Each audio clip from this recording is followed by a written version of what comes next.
Portal nga ito eh. Sige lang. Ito.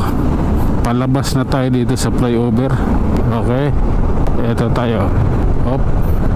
Okay lang. Ayan na. Pasensya na. Hop. Okay lang po. Oh my God. Ilalim tayo ng crossing. Oh. Medyo sablay yung mga nakapilang iba ditong sasakyan eh. Sablay. Kaya gawin rin natin sablay. Kaming mga riders kailangan sablay din yung pila namin. Kanya-kanya lang lusot. Oho. Eto. Basta't immortal ka, no problem yan. Oh my God. Ay nako. Pasensya na. Kailangan ko sumingit. Oh. Grabe naman yan. Op. Oh. Ay nako, ilalim crossing. Yan, lubak-lubak din. Oops.